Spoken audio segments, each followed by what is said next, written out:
ada seorang ulama dipanggil Imam Abu Hatim, tapi kemudian di ujung namanya itu ditambahkan kata Al-Asam. Asam diambil dari kata summum, bukmun, umyun. Umyun buta, bukmun bisu, summun tuli, peka. Jadi Abu Hatim Al-Asam artinya Abu Hatim peka, tuli. Secara bahasa itu menjatuhkan orang.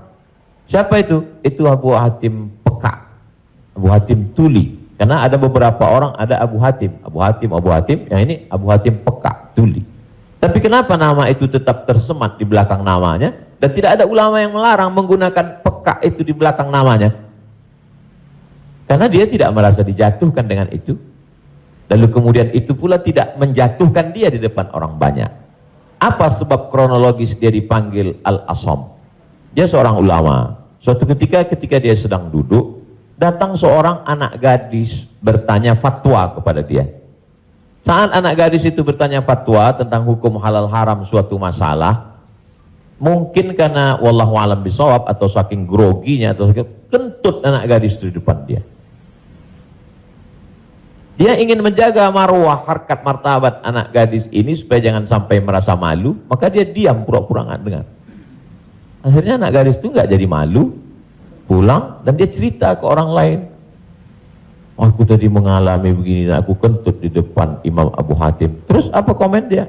Ternyata Abu Hatim itu peka. Dipanggil orang Abu Hatim Al-Asam, peka.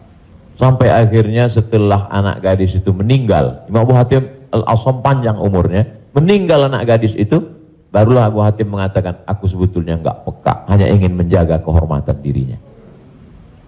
Jadi kisah Abu Hatim Al-Asam dapat kita pahami dua makna. Satu sisi ada saatnya kita menjaga kehormatan orang sampai mati dia.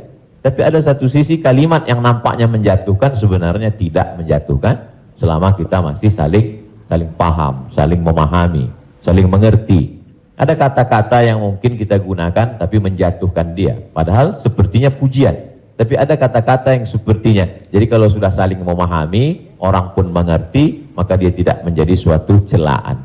Ya ayyuhalladzina amanu, hai orang beriman, ijtanibu katsiran minadh-dhann, jauhilah prasangka buruk, inna ba'dadh-dhanni itsmun, wala tajassasu, jangan mencari-cari kesalahan orang, wala yaghtab ba'dukum ba'dha, jangan ribah membicarakan aib orang lain, la talmizu bil alqab, janganlah kamu menggunakan gelaran-gelaran yang jelek. Bukankah tuli itu gelaran yang jelek? Iya.